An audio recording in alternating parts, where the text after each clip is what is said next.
अस्सलाम वालेकुम, मैं हूँ शाहजेब खानजादा। हुकूमत के कलअदम तहरीक लब्बैक से मुज़ाकरात नाकाम हो गए हैं और हुकूमत ने ऐलान कर दिया है कि अब कलअदम तहरीक लब्बैक से दहशतगर्द जमात के तौर पर निपटा जाएगा। और आज की सबसे बड़ी पेशरफ्त यह है कि अमन व अमान की सूरत हाल के पेश नज़र हुकूमत ने पंजाब में 60 दिन के लिए रेंजर्स तैनात करने का ऐलान कर दिया है।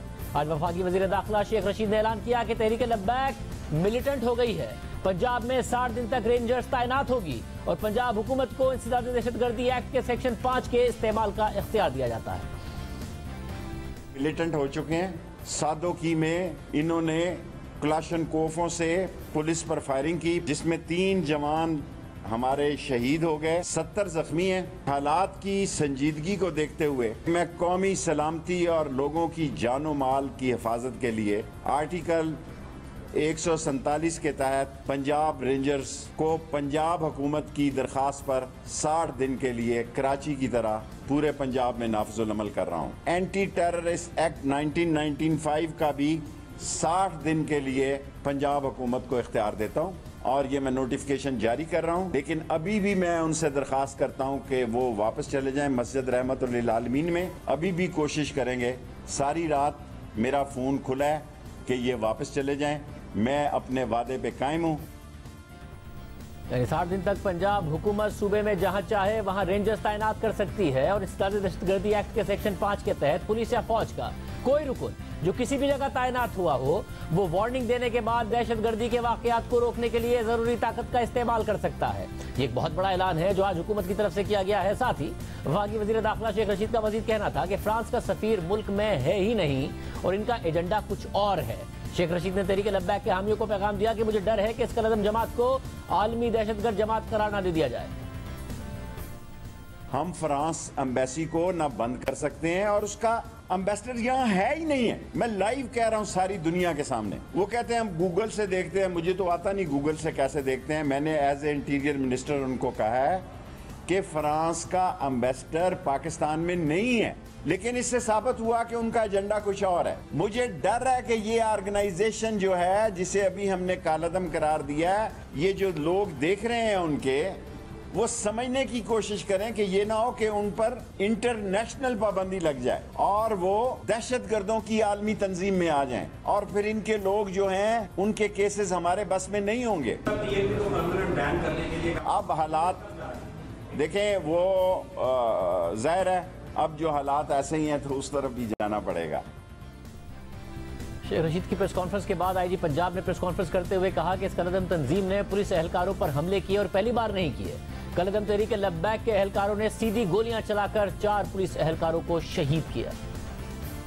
कलअदम तहरीक की जनब से पुरतशद्दुद मुजाहरे, तोड़ फोड़, सरकारी और निजी इब्लाग को नुकसान पहुँचाने समेत पुलिस एहलकारों पर हमले आज पहली बार नहीं हुए। उन्होंने हमेशा रियासती रिट को चैलेंज करते हुए शरपसंदाना रवैये को फरोग दिया। 2017 में भी तौहीन रिसालत कानून के नाम पर भी उन्होंने फैजाबाद में धरना दिया। क्या रियासत इस बात की इजाजत दे सकती है कि कोई एक गिरोह पूरे मुल्क को यरगमाल बना ले और वो जिसे मुजरिम करार दे इसे सजा हो, जिसे बेगुनाह कहे इसे रिहा कर दिया जाए। उनकी मर्जी के मुताबिक रियासत अपने कवानीन बनाए और दाखिला और खारजी फैसले भी इसी ग्रुप के मनपसंद हों। इस कलअदम तंजीम ने 2 दिन पहले भी मार्च के दौरान पुलिस एहलकारों को तशद्दुद करके शहीद किया। आज इन्होंने पुलिस पर सीधी गोलियां चलाई, जिसके नतीजे में 263 पुलिस एहलकार जख्मी हुए और 4 शहीद हुए। क्या रियासत किसी गिरोह को इजाजत दे सकती है कि वो अमन व अमान को सबूताज करे? ऐसा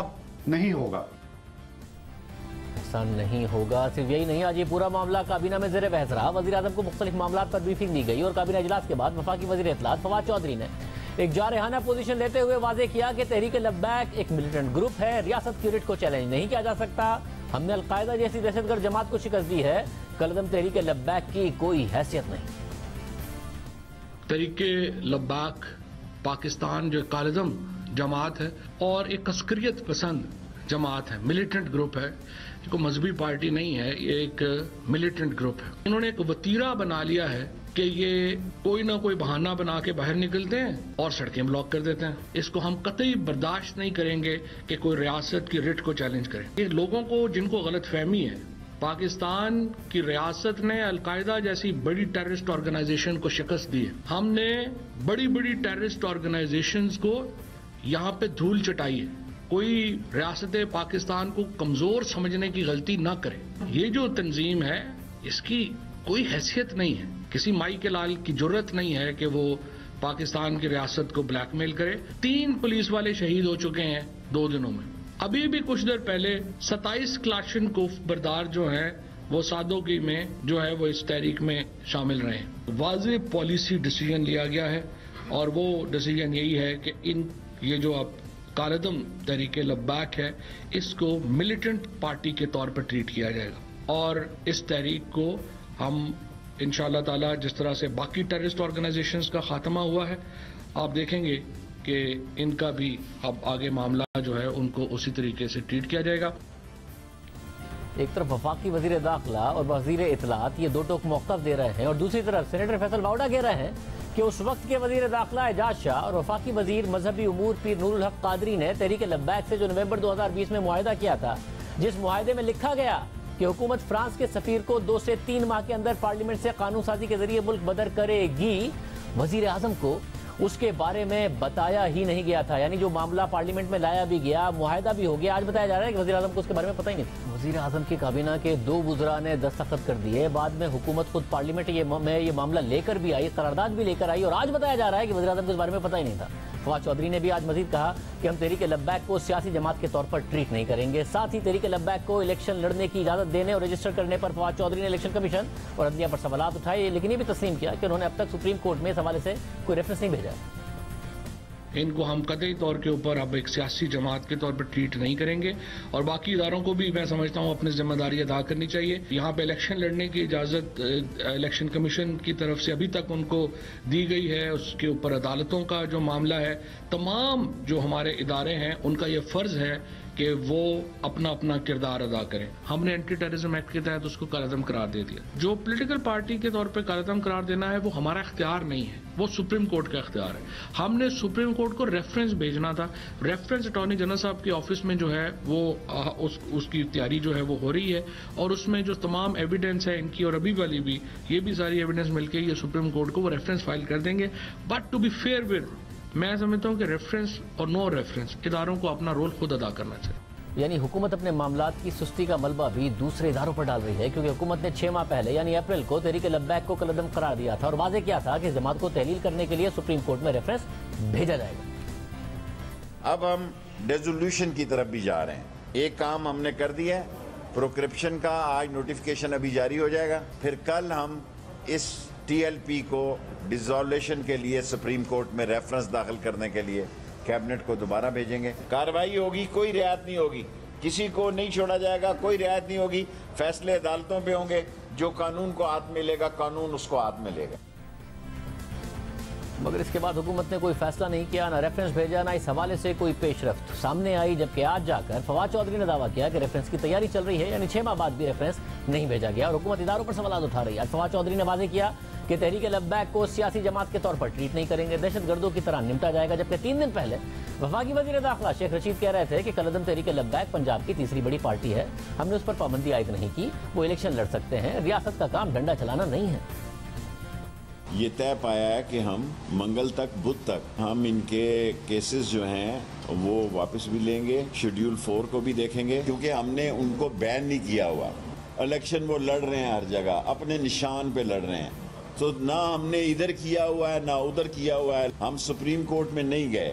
सो हमें बेहतरी की फजा की तरफ जाना चाहिए। उनका पंजाब में तीसरा बड़ा वोट बैंक है, कालअदम हमने किया हुआ है इसलिए लिखा जाता है। लोग ये समझें कि रियासत झुक गई है, रियासत ने डंडा नहीं चलाया। रियासत का काम डंडा चलाना नहीं है, इतने कैमरों के आगे डंडा चल सकता है जी।